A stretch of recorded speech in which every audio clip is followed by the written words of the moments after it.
প্রাণ বাঁচাতে চারতলার কার্নিশে লুকিয়েও জীবন ভিক্ষা পায়নি কিশোরটি। ছোট্ট 10 বছরের সামিরের দুচোখ ভরা স্বপ্ন ফুটবলার হবে। স্বপ্ন ছোঁয়ার আগেই মৃত্যু তাকে ছুঁয়ে গেল। ছোট্ট মেয়েটি বাবার কবরের কাছে গিয়ে প্রতিদিন বাবাকে জাগানোর চেষ্টা করে। সে তো জানেই না তার বাবার কখনো উঠবে না, কখনো জাগবে না। আসসালামু আলাইকুম, ওয়েলকাম টু আফরোজ ওয়ার্ল্ড। এমন একটা পরিস্থিতির মধ্য দিয়ে আমরা সবাই যাচ্ছি, প্রত্যেকটা মুহূর্তে মনে হয়েছে দম বন্ধ হয়ে যাবে। নিঃশ্বাস নেওয়াটাও এখন আমাদের জন্য অনেক বেশি যন্ত্রণার হয়ে গেছে। তবুও আমাদেরকে বাঁচতে হয় কোনো এক নতুন সূর্যোদয়ের আশায়। আজকে আপনাদেরকে ছোট ছোট কিছু গল্প বলবো। এই যে ছবিটা দেখতে পাচ্ছেন আপনারা, এই ছবিটা হয়তো খুব বেশি জায়গায় ভাইরাল হয়নি। এই ছবিটাতে একটা ছেলে কিশোর চারতলার কার্নিশে ঝুলে আছে।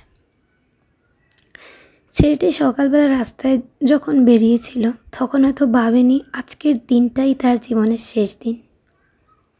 হয়তো কখনো ভাবেইনি যে তার মায়ের মুখ আর তার দেখা হবে না। পুলিশের ধাওয়া খেয়ে ছেলেটি নিজের প্রাণ বাঁচাতে চারতলার কার্নিশে উঠে লুকিয়েছিল, সানসেটে আর কি, নির্মাণাধীন একটা বিল্ডিংয়ের। এই প্রাণ ঝুঁকি নিয়েও সে পুলিশের গুলি থেকে বাঁচতে এই বিল্ডিংয়ের সানসেটে সে আশ্রয় নিয়েছিল। আমাদের বাংলাদেশের প্রশাসন, আমাদের মহান পুলিশরা ছেলেটার পিছু ধাওয়া করলো। অবশেষে ছেলেটার পিছু ধাওয়া করে তারাও ছাদের উপরে উঠে 4 রাউন্ড গুলি করে দুজনে মিলে ছেলেটাকে ঠিক মরা পর্যন্ত একের পর এক গুলি ছুড়ল। ছেলেটা যখন নিস্তব্ধ নিথর হয়ে পড়ে রইল, ঠিক তখন তারা থামল, কারণ তাদের কাজ তো শেষ। এই ড্রয়িং, খেলনা, জামা কাপড় সব কিছু কিন্তু আগের মতোই আছে, শুধু নেই মালিকটা।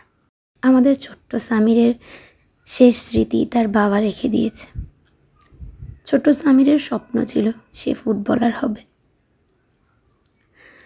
তার বাবা তাকে সবসময় বলতো, বাবা ফুটবলারদের তো দেশে কোনো ক্যারিয়ার নেই। কিন্তু না, সামির নাছোড়বান্দা, তার ফুটবলারই হতে হবে। তারপর তার বাবা হার মানলো, বললো ঠিক আছে, তোমাকে আমি বড় হয়ে ফুটবলারই বানাবো।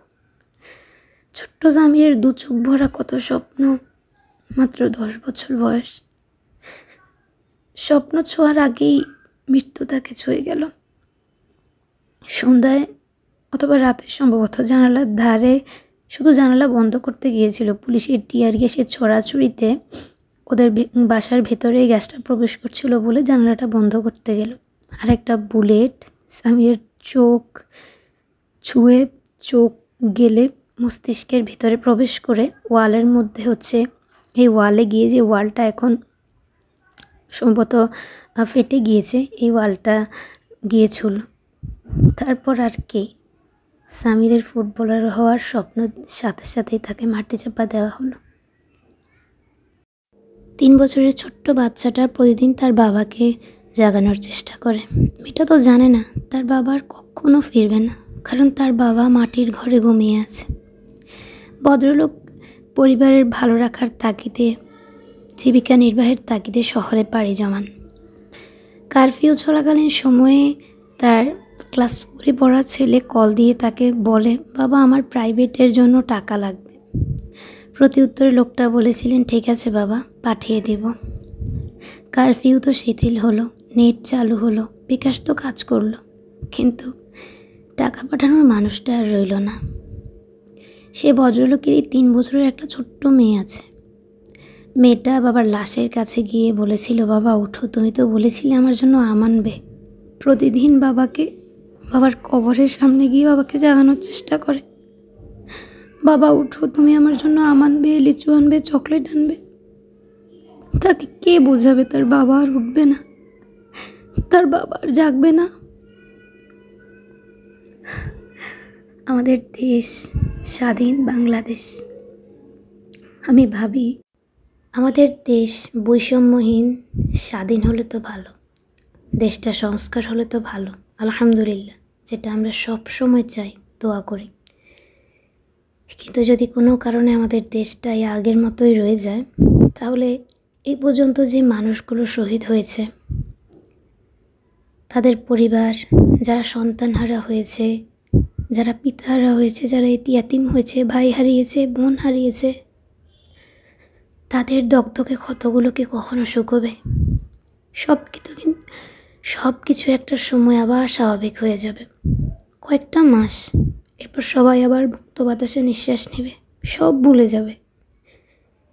কিন্তু স্বজনহারা পরিবারগুলো, আমার ফ্যাসফ্যাসে গলা শুনতে শুনতে সবাই নিশ্চয়ই ভীষণ বিরক্ত হয়ে পড়েছেন। ক্ষমা চেয়ে নিচ্ছি।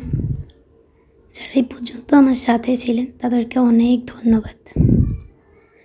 প্রতিবাদ করতে শিখুন, অধিকার আদায় করতে শিখুন, অন্যায় দেখলে না বলতে শিখুন। ভালো থাকুন। আল্লাহ হাফিজ।